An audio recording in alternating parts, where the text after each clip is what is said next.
নমস্কার, আমি সুচন্দ্রা। পজিটিভ বার্তার বিকাশ টক শোয়ের বিশেষ পর্বে আপনাদের প্রত্যেককে জানাই স্বাগত। আজ আমরা যে বিষয়ে কথা বলবো তা হলো অ্যাপেন্ডিসাইটিস।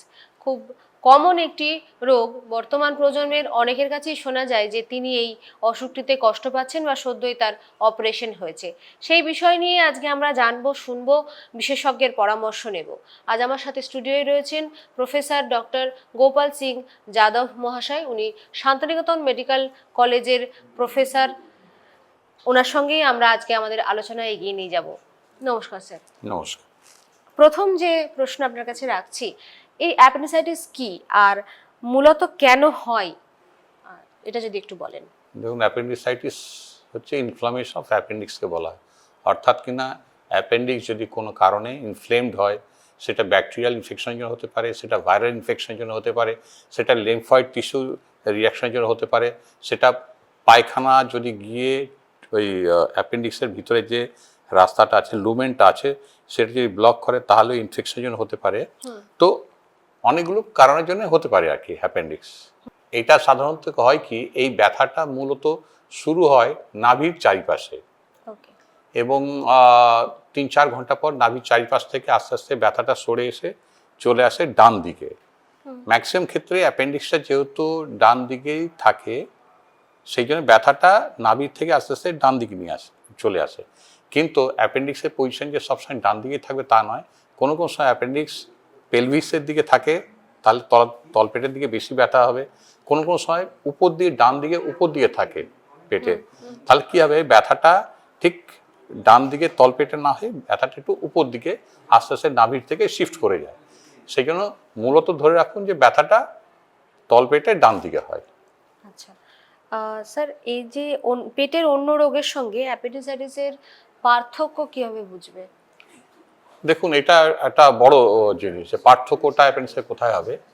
কিন্তু মূলত জেনে রাখুন যে ব্যথাটা সাধারণত ডান দিকে হয়, হালকা ব্যথা হয়, গা গোলাবে, বমি ভাব পাবে, একটা জ্বরে ভাব আসে এবং খেতে ইচ্ছে করবে না। এগুলো সব লক্ষণগুলো দেখা দেয় ইনিশিয়ালি আর কি। আর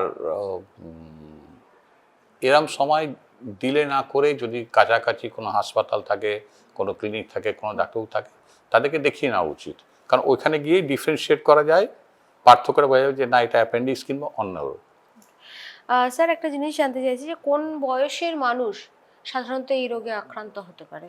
কোন বয়সের? মোটামুটি ধরুন ইয়াং এজে বেশি হয়, কিন্তু কোনো বয়সই ছাড় নেই। আর আমরা বলি যে বাচ্চার ক্ষেত্রে এবং বুড়োদের ক্ষেত্রে ব্যথা যদি ডান দিকে হয়, তাহলে ডাক্তারবাবুর শরণাপন্ন হওয়াটা ভালো। তার একটাই কারণ, বয়স্ক লোকদের এবং বাচ্চাদের ইনফেকশন হলে পরে, অ্যাপেন্ডিক্সে ইনফেকশন হলে পরে তাদের যে পেরিটোনিয়াল গার্ডটা যেহেতু ডিলেড হয়, অ্যাপেন্ডিক্সে খুব তাড়াতাড়ি ছড়ানোর টাইম পায়। সেই জন্যই বলা হয় যে এই বয়স্ক এবং বাচ্চা, এদের যদি ডান দিকে ব্যথা হয় তো তাড়াতাড়ি ডাক্তারের সাথে দেখা করতে। কিন্তু যে কোনো এজেই হতে পারে, কোনো ফিক্সড এজ সেরকম কিছু নেই। আমার প্রশ্ন আপনার কাছে এটাই ছিল যে অ্যাপেন্ডিসাইটিস ধরা পড়লে সঙ্গে সঙ্গে কি করণীয়, তার খানিকটা আপনি বলেই দিলেন। হ্যাঁ, আমি পরবর্তী প্রশ্নে আসছি আপনার কাছে যে সঠিকভাবে নির্ণয় করার জন্য আলট্রাসোনোগ্রাফি বা সিটি স্ক্যান এগুলো কতটা কার্যকরী? দেখুন, ক্লিনিক্যালি সবচেয়ে আমরা বলি বেস্ট হচ্ছে ডায়াগনোসিস হচ্ছে ক্লিনিক্যালি। এটা আল্ট্রাসাউন্ডের থেকেও বেশি আমার হাত কি বলছে, ডাক্তারবাবু যিনি দেখছেন ওনার মতামত এখানে বেশি প্রযোজ্য। যদি আপনি চান যে না আমি ডেফিনিট হতে চাই, তাহলে সেই ক্ষেত্রে সিটি স্ক্যানটা বেটার।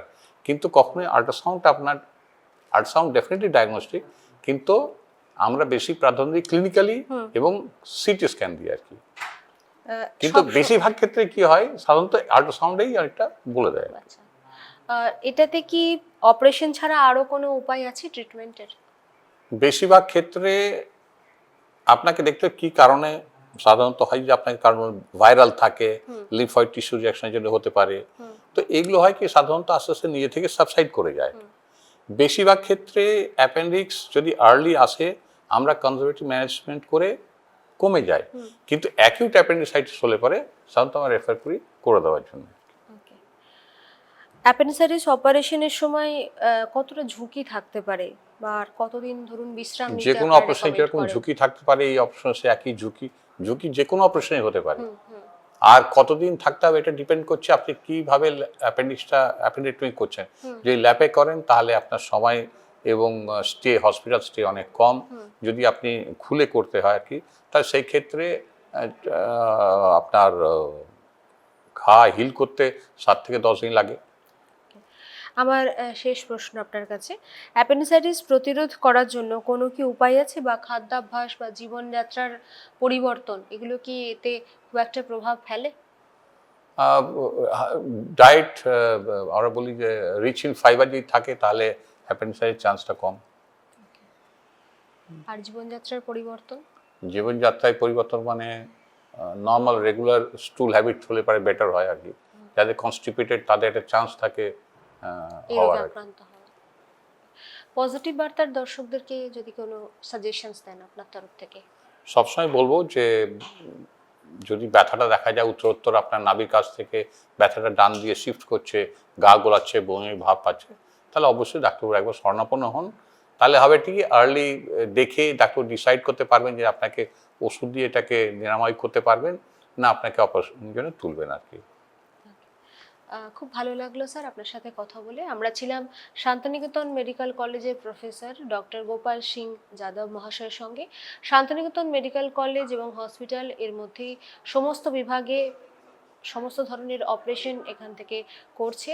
আপনারা আমাদের সঙ্গে যুক্ত থাকুন, সুস্থ থাকুন, পজিটিভিটির সঙ্গে থাকুন। Think positive, be positive, positive বার্তা। নমস্কার। নমস্কার।